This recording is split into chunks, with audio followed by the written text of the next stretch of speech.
하나님께서 이 시간 우리에게 주신 말씀은 이사야 2장 1절부터 5절까지의 말씀입니다. 이사야 2장 1절부터 5절까지의 말씀을 제가 봉독하겠습니다. 아모스의 아들 이사야가 받은 바 유다와 예루살렘에 관한 말씀이라. 말일에 여호와의 전에 산이 모든 산 꼭대기에 굳게 설 것이요 모든 작은 산 위에 뛰어나리니 만방이 그리로 모여들 것이라. 많은 백성이 가며 이르기를 오라 우리가 여호와의 산에 오르며 야곱의 하나님의 전에 이르자. 그가 그의 길을 우리에게 가르치실 것이라. 우리가 그 길로 행하리라 하리니 이는 율법이 시온에서부터 나올 것이요 여호와의 말씀이 예루살렘에서부터 나올 것임이니라. 그가 열방 사이에 판단하시며 많은 백성을 판결하시리니 우리가 그들의 칼을 쳐서 보습을 만들고 그들의 창을 쳐서 낫을 만들 것이며 이 나라와 저 나라가 다시는 칼을 들고 서로 치지 아니하며 다시는 전쟁을 연습하지 아니하리라. 야곱 족속아 오라 우리가 여호와의 빛에 행하자. 아멘. 하나님께서 이 말씀 통하여서 우리에게 은혜 주시기를 원합니다. 우리 옆에 분들에게 이렇게 인사해 봅시다. 좋은 일이 있을 겁니다. 네, 다시 한 번 더 우리 인사할 때에 우리 메리 크리스마스 이렇게 인사해 볼까요? 네. 이제 곧 다가올 성탄을 우리는 준비하며 이제 대림절의 절기를 시작하였습니다. 대림절의 첫 번째 절기를 보내고 있지요. 우리가 이렇게 사용하는 달력은 1월부터 12월 달까지가 이렇게 1년이지만 이제 교회 절기 안에서는 이 대림절이 교회 절기의 시작입니다. 그러니까 교회 절기가 이제 막 시작이 된 것이지요. 그래서 이 대림절을 시작으로 해서 성탄절, 그리고 주연절, 사순절, 부활절, 성령 강림절, 그리고 맥주감사절, 추수감사절 이렇게 해서 이제 교회력이 진행이 되어집니다. 특별히 이 대림절은 예수님께서 이 땅 가운데 오신 것을 기념하는 날이지요. 성탄절이 기념하는 날이고 그 날을 기다리는 날이 대림절이지요. 주님께서 이 땅 가운데 오신 것을 우리가 기념함과 동시에 다시 오실 것을 우리가 기다리는 절기라고 할 수 있습니다. 그러니까 두 가지의 기다림이 있는 거죠.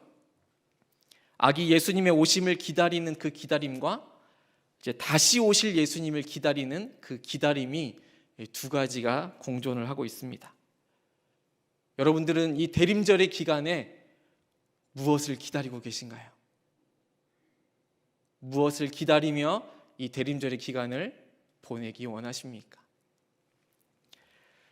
대림절에 특별히 쓰이는 색깔이 있습니다. 예전 색깔인데 바로 보라색입니다.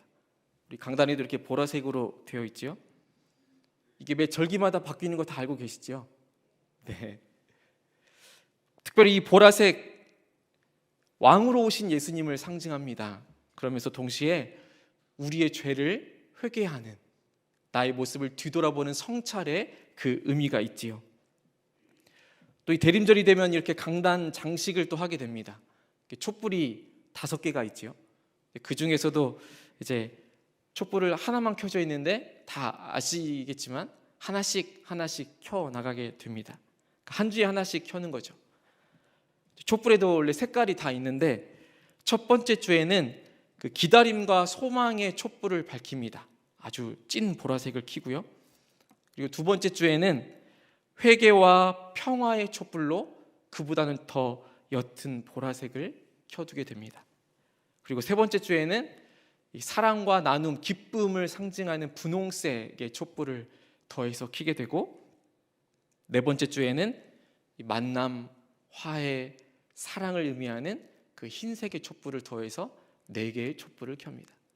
그리고 마지막 5번째 이 촛불은 크리스마스 캔들 해서 때로는 크라이스트 캔들이라고 해서 이제 성탄절 그 전날 혹은 성탄절 당일날 마지막 예수님의 촛불, 마지막 촛불을 밝히게 되죠. 이 대림절을 이렇게 성탄목도 이렇게 장식이 되어 있죠. 이 성탄목도 그 장식하는데 다 의미가 있습니다. 초대교회에서는 이 성탄목에 장식하는 그 장식품이 꼭 정해져 있었습니다. 그래서 이 대림절에 촛불을 하나씩 켜가는 것처럼 대림절이 한 주 한 주 지나갈 때마다 첫 번째 주에는 이 창세기의 선악을 알게 하는 열매가 있었죠. 그것을 상징해서 사과를 먼저 달고요. 그리고 두 번째 주에는 그 어둠과 그 힘들고 어려운 상황 가운데에서도 피어나는 그 생명을 상징하는 장미꽃을 두 번째 주에 달았습니다. 그리고 세 번째 주에는 생명의 떡을 상징하는 그 빵을 달게 됐고요. 그리고 네 번째 주에는 빛을 상징하는 초를 달게 하였습니다. 오늘날의 우리 눈에 보기에는 참 화려한 그런 성탄목과는 좀 다른 모습이지요. 그 안에 담겨진 의미를 생각해 보면 성탄목이라는 것 자체가 이미 예수님을 상징하고 있습니다. 늘 푸르른 나무, 생명력이 꺼지지 않는 그 예수님을 상징하고 있는 거지요. 또 성탄목에 달았던 그 네 가지, 사과라든지 장미, 떡, 빛, 이 모든 것이 누구를 향해 있는 걸까요? 바로 예수님을 향해 있는 것입니다. 대림절의 주인공이 누구인 것을 계속해서 말해주고 있냐면 예수님이 바로 대림절의 주인공임을 계속해서 말해주고 있는 것이지요. 예수님을 빼놓고서는 이 대림절을 논할 수가 없습니다. 예수님을 빼놓고서는 우리의 삶을 논할 수 없는 것처럼요. 이 대림절의 기간에 더욱더 예수님을 가까이 하며 예수님을 깊이 생각하며 예수님의 뜻대로 살아갈 수 있는 우리 모두가 되기를 간절히 소망합니다. 오늘 우리가 살펴볼 이 이사야 말씀에도요, 결국에는 예수님입니다. 결국에는 모든 것이 다 예수님을 향해 있습니다. 이 장에서 예수님이 어떻게 드러나 있으며 또 우리는 어떤 모습으로 살아가야 할지를 함께 나누기 원합니다. 이사야 선지자, 이 사람은 그 이스라엘 민족의 그 멸망 그리고 회복을 선포하는 선지자였었지요. 그때 당시에 이 이스라엘 사람들의 그 겉과 속이 다른 모습, 정말 위선적인 그 신앙 생활의 모습을 이 이사야가 계속해서 꼬집고 있습니다. 죄악을 입삼는 이스라엘 나라 전체에 하나님께로 다시 돌아갈 것을 계속해서 이야기하면서 동시에 하나님께서 구원하여 주실 것이다 라는 메시지를 선포하게 됩니다. 그러니까 하나님께서 죄악된 생활 가운데 이스라엘 민족들을 그냥 내버려 두신 것이 아니라는 사실이죠. 멸망하도록 그들을 내버려 두지 않으시고 이 이사야 선지자를 통하여서 메시아에 대한 예언을 선포하게 하시는 것입니다. 그러니까 성경에 여러 군데 이 메시아에 대한 예언이 나와 있지만 이사야만큼 이 메시아에 대해서 많이 언급한 선지자는 아마 없을 듯합니다. 하나님께서는 정말 다 계획을 가지고 계셨어요. 우리를 향한 놀라운 하나님의 계획하심을 우리는 믿습니다. 죄악 가운데 있으면서 멸망 가운데 있던 이 이스라엘을 향한 하나님의 그 계획하심이 있듯이 오늘 우리를 살아가는 우리에게도 하나님께서는 우리를 향한 놀라운 계획이 있는 줄로 믿습니다. 이사야가 이 활동하던 시절에 이 북왕국 이스라엘은 이미 아수르에 의해서 멸망을 당했습니다. 그러니까 남왕국 그 유다도 이전에 그 정말 놀랍도록 부흥했던 그 모습은 사라진 지 오래죠. 다윗 때에 온 백성이 함께 모여서 하나님을 기쁨으로 찬양했던 그 모습은 정말 이제 사라진 지 오래입니다. 솔로몬 때 지어진 그 화려한 성전은 온데간데 없지요. 이제는 힘이 다 빠졌습니다. 거기에 계속해서 이 주변의 열강국이었던 아수르와 애굽이 계속해서 위협을 가해옵니다. 그러니까 전쟁으로 지쳐 있었던 거예요. 내부적으로는 일상이 무너졌습니다. 신앙생활도 무너졌습니다. 외부로부터는 위협이 더욱더 커져만 갑니다. 사방이 막혀 있습니다. 도무지 빠져나갈 길이 보이지 않습니다. 혹시 지금 나의 삶이 그와 같은 상황은 아닌지요? 혹시라도 지금 나의 신앙생활이 참 예전 같지 않다, 나의 기도 생활이 참 예전 같지 않다, 이렇게 고민하고 있지는 않습니까? 오히려 어떻게 해야 회복될 수 있을까 혹시 기도하고 있지는 않습니까? 어쩌면 정말 앞뒤가 꽉 막힌 상황 가운데에서 기도조차도 나오지 않는 그런 상황 가운데 살아가고 있지는 않습니까? 우리 가정의 신앙이 다시 회복되기를 원하는 우리 모두에게 오늘 이 말씀이 큰 도전이 되고 또 우리 마음의 울림이 되고 믿음의 결단이 되기를 간절히 소망합니다. 여러분에게는 하나님이라는 존재가 어떻게 그려지십니까? 하나님 하면 여러분들 나름대로 딱 한 단어로, 한 문장으로 이렇게 딱 정리가 되시나요? 내가 경험한 하나님, 내가 그려보는 하나님, 내가 바라는 그 하나님이 그런 하나님이 되실 터인데, 여러분에게 다 그런 하나님이 정의되어질 거라 여겨집니다만, 사랑의 하나님, 함께 하시는 하나님, 돌보시는 하나님, 기도를 들으시는 하나님, 이런 하나님이 다 있으시리라 여겨집니다. 근데 이사야 오늘의 본문 말씀 이전에 1장의 말씀들을 보면 그 하나님이 어떤 하나님으로 그려지냐면, 가장 먼저 1장 2절의 말씀에 그 세번역 성경으로 살펴보면 이렇게 시작합니다. 어떤 하나님으로 그려지는지 한번 잘 들어보십시오. 내가 자식이라고 기르고 키웠는데 그들이 나를 거역하였다. 분위기가 어떻습니까? 심상치 않죠? 또 이어서 이렇게 말씀하십니다. 소도 임자를 알고 나귀도 주인을 아는데, 저를 어떻게 먹여 키우는지 아는데 내 백성은 알지도 깨닫지도 못한다. 어떤가요? 또 5절에서 이렇게 말씀하십니다. 어찌하여 너희는 더 맞을 일만 하느냐? 이게 세번역으로 번역된 성경입니다. 맞을 일만 하느냐? 어찌하여 여전히 배반을 일삼느냐? 거기에다가 뭐라고까지 하시냐면 15절에 너희가 팔을 벌리고 기도한다 하더라도 나는 거들떠보지도 않겠다. 너희가 아무리 많이 기도를 한다 하여도 나는 듣지 않겠다 라고까지 하십니다. 여러분, 여기까지만 보면 하나님 어떤 하나님으로 그려지십니까? 사랑의 하나님이 아니라 정말 화가 가득한 하나님이시지요. 함께 하시는 하나님이 아니라 이제는 자기 자식 그냥 내버려 두시는 그런 하나님으로 그려집니다. 돌보시고 기도를 들으시는 하나님이 아니라 아예 귀를 닫으시고 우리가 아무리 크게 기도해도 듣지 않겠다 라고 하시는 그런 하나님으로 그려집니다. 여기에서 끝났다면 아마 이스라엘 민족의 말로가 얼마나 비참했을까요? 여기에서 끝났다면 이스라엘 민족뿐만 아니라 지금 당장 나 자신, 우리 모든 인류는 그 인생이 얼마나 비참해졌겠습니까?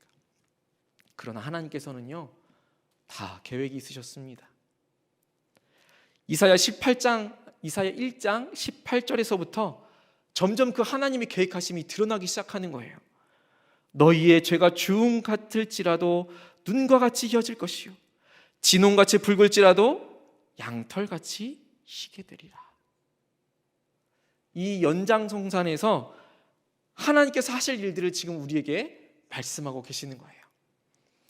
오늘 본문 1절에서부터가 이제 곧 회복이요, 사랑의 하나님, 돌보시는 하나님, 기도에 응답하시는 하나님, 평화의 하나님, 우리가 바라고 원하는 그 하나님 아버지의 모습이 그려지게 됩니다. 우리 1절부터 3절까지의 말씀을 우리 한 목소리로 함께 읽어볼까요? 1절부터 3절까지입니다. 아모스의 아들 이사야가 받은 바 유다와 예루살렘에 관한 말씀이라. 말일에 여호와의 전의 산이 모든 산 꼭대기에 굳게 설 것이요 모든 작은 산 위에 뛰어나리니 만방이 그리로 모여들 것이라. 많은 백성이 가며 이르기를 오라 우리가 여호와의 산에 오르며 야곱의 하나님의 전에 이르자.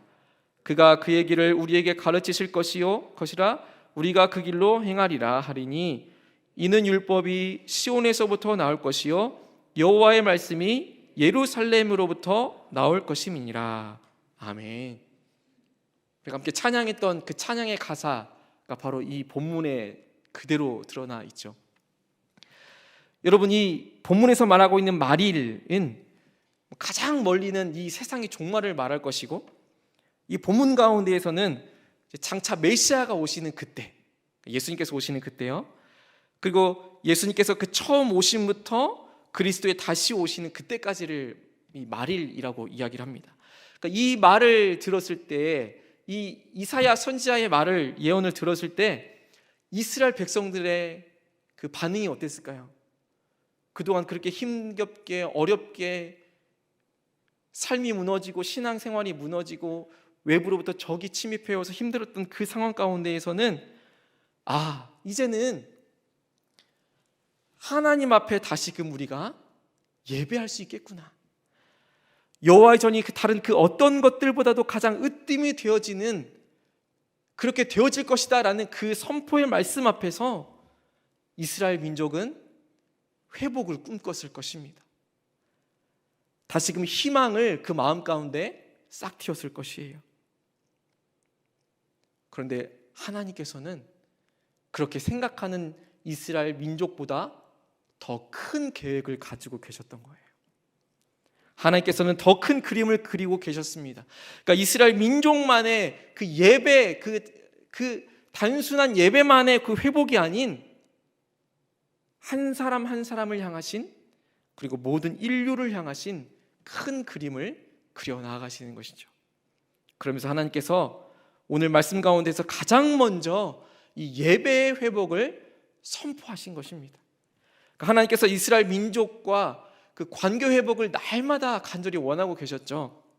그러니까 출애굽할 때부터 하나님께서 이스라엘 백성과 약속하시면서 내가 너희와의 관계가 회복되기를 원한다 라고 하셨습니다. 그러니까 바로에게도 이 백성이 나를 예배하기 위해서 내가 이 민족들을 데리고 갈 거다 라고 이야기하지 않았습니까? 그러니까 하나님께서는 우리와의 그 관계가 바로 이 예배를 통해서 회복되어지기를 간절히 바라고 원하고 계십니다. 그러니까 그렇기 때문에 예배는 하나님과 나 사이에서 가장 먼저 회복해야 할 기본 중의 기본이라는 거죠. 코로나가 시작되면서부터 우리 예배 모습이 어땠습니까? 그러니까 가장 많이 급격하게 무너진 것이 그 예배의 삶이었습니다. 매 주일처럼 예배, 이 교회에 나오는 것이 정말 큰 일이었고 우리 삶의 가장 중요한 일이었는데 그것이 무너져 내리기 시작했던 것이죠. 온라인으로 예배를 드리는 것이 정말 예배를 드리는 게 맞냐라고부터 해서 이 온라인 예배 드리는 그 여건과 상황이 안 되는 미자립 교회는 정말 적잖이 당황도 많이 하였더랬습니다. 그러나 한편으로는요, 이 예배가 회복되어지고 하나님과의 1대1의 관계가 다시금 회복되어지는 그런 놀라운 일들도 생겨났다라는 것이죠. 어떤 이들은 이제 그동안 교회에서 정말 무늬만 교인으로 살던 사람들이 이제는 도저히 안 되겠다, 하나님과 나와의 관계를 어떻게 하면 더 가까이 할 수 있을까를 스스로 찾게 된 것이죠. 그리고 그동안 그 신앙생활의 대부분, 거의 모든 것들을 다 교회에 다 맡기지 않았습니까? 교회에 와야지만 무언가를 하고, 교회에 와야지만 말씀 보고, 교회에 와야지 기도하고, 교회에 와야지 찬양하고, 교회에 와야지 이런 일을 했는데, 오히려 그 모든 일의 주체가 바로 나가 되기 시작했던 거죠. 더 나아가서 그동안의 가정에서의 그 신앙생활, 신앙교육이 점점 미약해지고 연약해졌다면, 오히려 이 코로나를 겪으면서 가정에서의 신앙교육이 얼마나 중요한가가 다시금 부각되기 시작했다는 것입니다. 실제로 그런 가정들도 계속해서 늘어나고 있는 상황 가운데 있습니다. 다만 좀 아쉬운 것은 이제 이 온라인 예배가 익숙해지고 편해지면서 그 안에 갇혀서 빠져나오지 못하는 사람들도 있다는 것입니다. 물론 지금 온라인으로 예배를 드리시는 분들을 말하는 것은 아닙니다. 오해하지 말고 들으십시오. 그러니까 교회 공동체는 예배만이 전부가 아닙니다. 그러니까 예배와 교육, 친교와 봉사, 그리고 선교, 이 5가지의 영역이 정말 골고루 건강하게 세워질 때에 하나님 기뻐하시는 교회가 세워지는 것이죠. 지금도 여전히 코로나가 기세를 떨치고 있습니다만 나올 수 있는 여건이 되는데도 불구하고 안 나오는 게 문제겠지요. 함께 교회에 모이기에 힘쓰고 또 교제하기에 힘쓰면서 예배하기에 더욱더 힘쓸 수 있는 우리 모두가 되기를 간절히 소망합니다. 오늘 본문 가운데에서 산에 오르고 하나님의 전에 이르고 그 율법이 시온에서부터 나올 것이라는 말씀처럼 하나님께서는 예배하는 교회가 하나님과의 관계가 회복되어지는 것이고 예배하는 나 자신이 하나님과의 관계가 회복되어지는 것입니다. 또 그 교회가 또 그 자신이 가장 중요하게 감당해야 할 것이 바로 이 예배다라는 것입니다. 하나님께서 원하시는 그 예배는요, 정확하게 눈에 보여지는 곳에서의만의 예배가 다가 아닙니다. 우리의 삶으로 드려지는 예배, 우리가 살아가는 곳에서 하나님께 영광을 돌리는 삶, 그 또한 하나님께서 원하시는 예배인 줄로 믿습니다. 그러니까 이스라엘 민족이 멸망한 이유 중에 하나가 이 위선적인 신앙생활에 있었습니다. 예수님께서도 바리새인과 서기관들을 가장 많이 책망하셨던 것이 이 외식하는 모습이었지 않습니까? 겉과 속이 달랐던 거죠. 우리의 삶이 예배가 되고 우리의 예배가 바로 우리의 삶이 되기를 간절히 소망합니다. 하나님께서는 오늘 본문 가운데에서 이 교회와 예배의 회복뿐만 아니라 이 세상에 평화를 선포하고 계십니다. 우리 4절 말씀을 함께 읽어보겠습니다. 4절 말씀입니다. 함께 읽겠습니다. 그가 열방 사이에 판단하시며 많은 백성을 판결하시리니 무리가 그들의 칼을 쳐서 보습을 만들고 그들의 창을 쳐서 낫을 만들 것이며 이 나라와 저 나라가 다시는 칼을 들고 서로 치지 아니하며 다시는 전쟁을 연습하지 아니하리라. 아멘. 이 이사야의 이 예언의 이야기를 듣는 이 이스라엘 민족들은 어떤 마음을 또 품게 되었을까요? 다시금 희망 회로를 돌렸을 것입니다. 그러니까 그동안 이스라엘 민족이 압제당하였고 계속해서 끊임없는 외적의 침입으로부터 전쟁해야만 했습니다. 피 흘림이 있어야만 했습니다. 열강들 사이에서 이리 치이고 저리 치이며 살아가야만 했습니다. 언제 적들이 쳐들어와야 할지 늘 긴장하면서 살아갈 수밖에 없었지요. 그런데 이제는 이 전쟁이 그치고 평화가 온다고 합니다. 이스라엘 민족에게는 정말 더할 나위 없이 큰 기쁨의 소식 아니었겠습니까?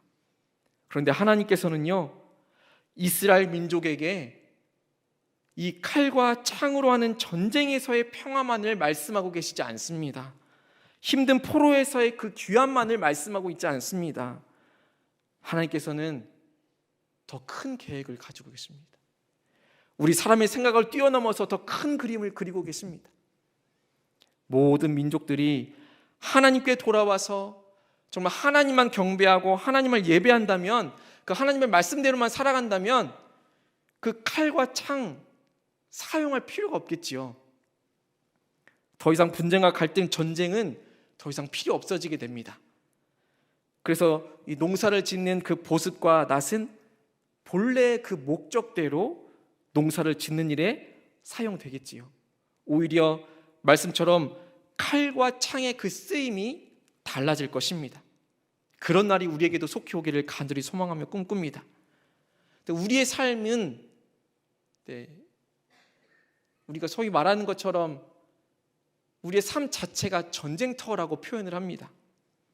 그러니까 그 정도로 우리가 삶을 살아내기가 쉽지 않고 녹록지 않다라는 거죠.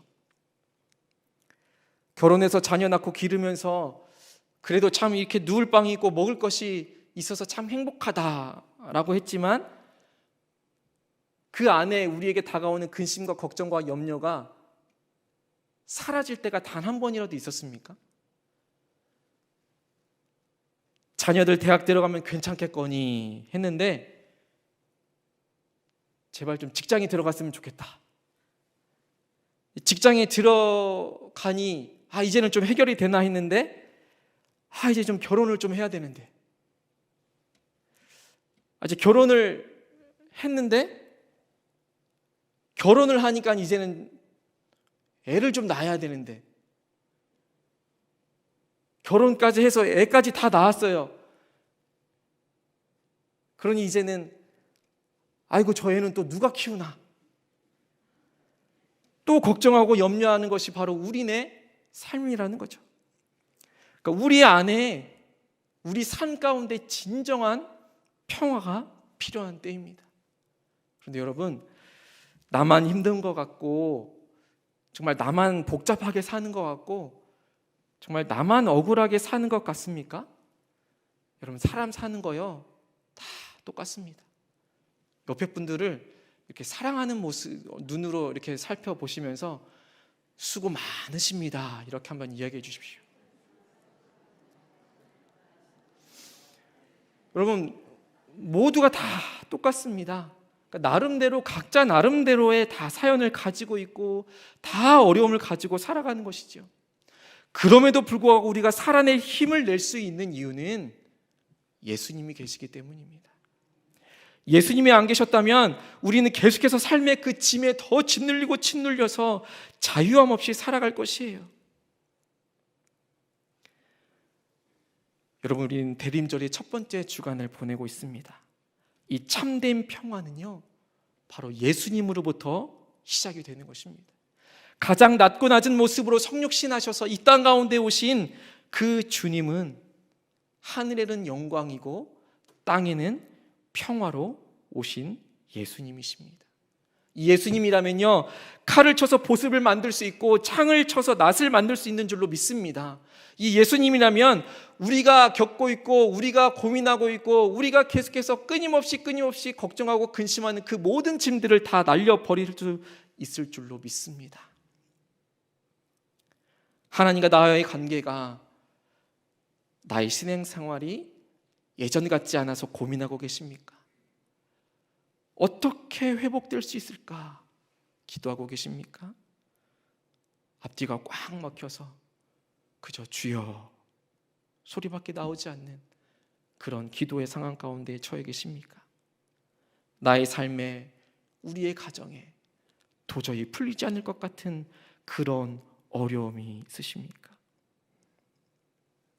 이 대림절 이 땅 가운데 평화의 왕으로 오신 예수님을 기억하며 주님의 오심을 기다리는 시간이 되어지기를 간절히 바랍니다. 진정한 평화는 바로 예수님으로부터 비롯되는 것입니다. 하나님과 우리의 막힌 담을 허무신 주님, 그 주님이라면 우리는 우리의 모든 염려를 다 맡겨버릴 수 있습니다. 여러분, 이 찬양 아시나요?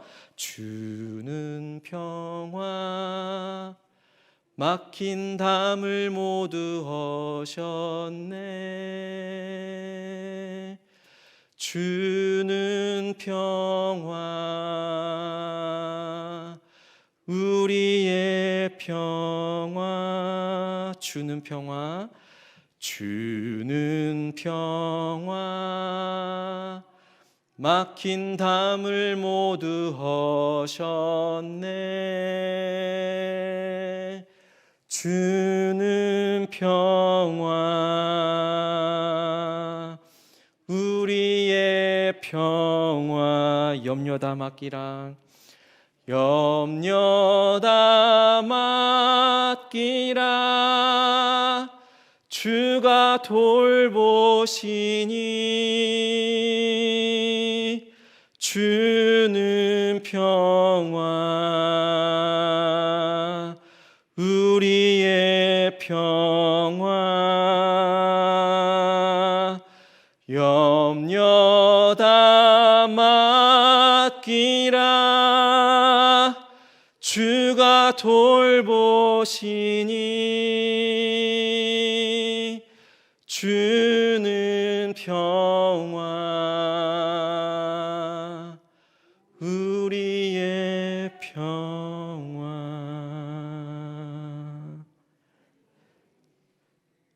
주님께서 주님의 길을 우리에게 가르쳐 주십니다.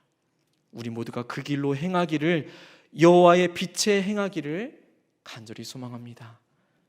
기도하겠습니다. 하나님 아버지, 이 대림절 기간에 우리 예수님을 기억하며 살기를 원합니다. 평화로우신 주님, 막힌 담을 모두 하신 주님, 우리의 염려를 다 주님께 맡겨드립니다. 주님, 우리를 돌봐 주시옵소서. 우리를 긍휼히 여겨 주시옵소서. 하나님과의 관계가 더욱더 회복되어지길 원합니다. 우리의 삶이, 우리의 가정이 도저히 풀리지 않을 것 같은 어려움이 예수님 때문에 풀려지기를 원합니다. 예수님만을 더욱더 의지하며 살아가는 복된 대림절의 기간 되게 인도하여 주시옵소서. 예수님의 이름으로 간절히 기도합니다. 아멘.